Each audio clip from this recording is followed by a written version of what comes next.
And we will be reading only as far as verse 8. Some of you know that what is written beyond verse 8 in this chapter is very much known to scholars as to have been an addition to Mark's original gospel. He ended the story at verse 8, so we will end the story today at verse 8. When the Sabbath was over, Mary Magdalene, Mary the mother of James, and Salome bought spices so that they might go to anoint Jesus' body. Very early on the first day of the week, just after sunrise, they were on their way to the tomb, and they asked each other, "Who will roll the stone away from the entrance of the tomb for us?" But when they looked up, they saw that the stone, which was very large, had been rolled away. As they entered the tomb, they saw a young man dressed in a white robe sitting on the right side, and they were alarmed. "Don't be alarmed," he said. "You are looking for Jesus the Nazarene, who was crucified. He has risen. He's not here. See the place where they laid him? But go, tell his disciples and Peter, he is going ahead of you into Galilee. There you will see him, just as he told you."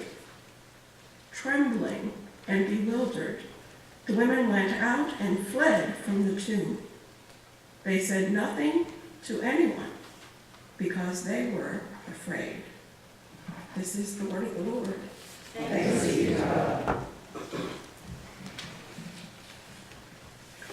This is a very strange year, timing-wise.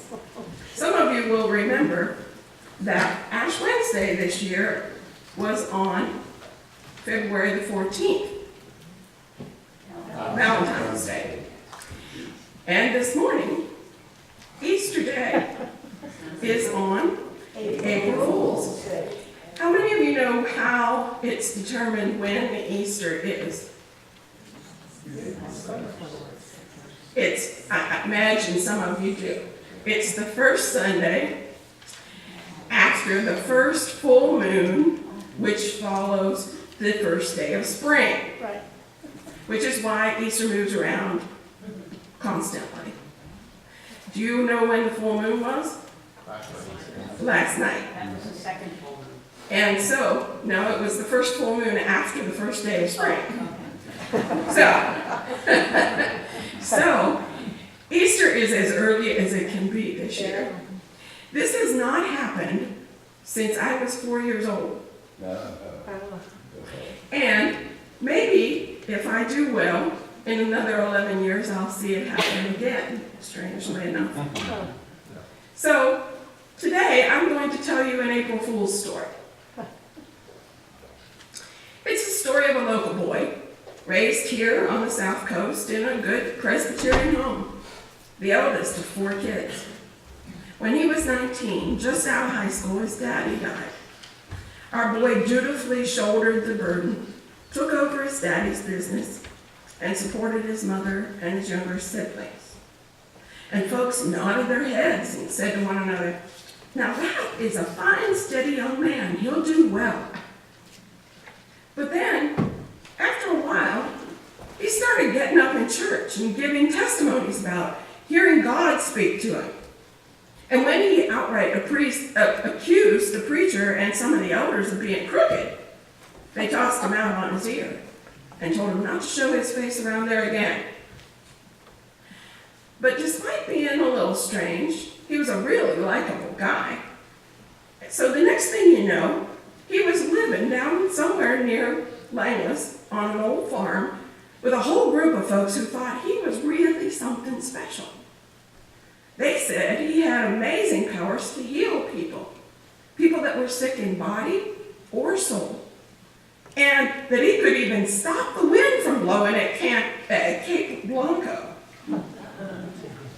As usual, the facts and rumors were so mixed up, it was hard to tell what was what. Other people said he had a couple of women living out there with him who had pretty rough reputations. Still others claimed he liked little children too much, if you get my drift. And even more said he had started some kind of satanic cult. Who knew what they were doing out there? But it was when somebody reported to the local authorities that not only were white, black, and a few tribal members living out there together, but now they had a couple of illegal immigrants, a few ex-cons, and some Muslims with them too. That did it. All kind of informants suddenly came swarming out of the woodwork like hornets out of a big nest. And the next thing you know, he was arrested, tried, and convicted of treason, and scheduled for execution, all in less than 1 week. His friends and prior supporters were so afraid of being accused themselves that they just faded away into the background, staying as far under the radar as possible. The routine appeal to the governor was denied. He didn't want to deal with yet another political hot potato.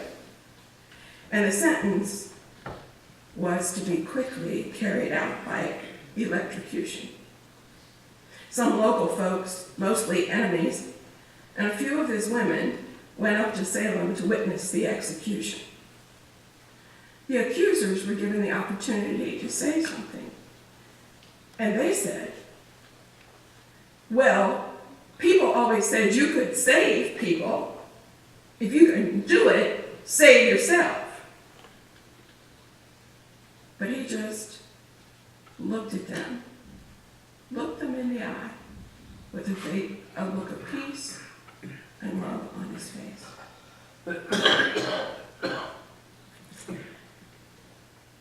He was duly executed. As soon as it was over and the MD had signed the death certificate, the preacher and the elders went out for some crab legs to celebrate.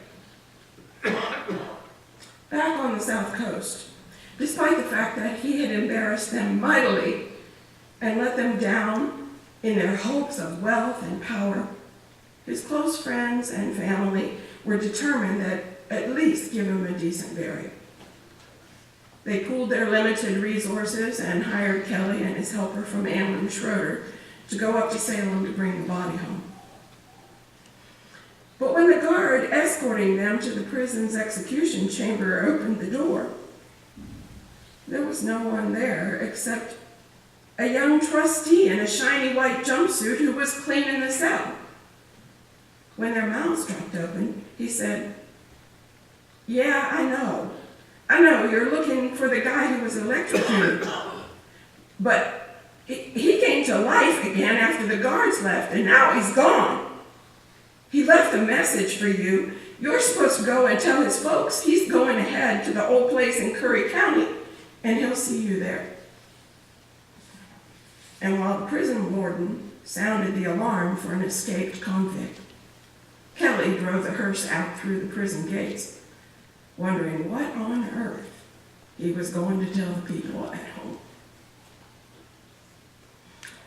And the question for you and for me is, who is the April Fool? Hallelujah. Amen.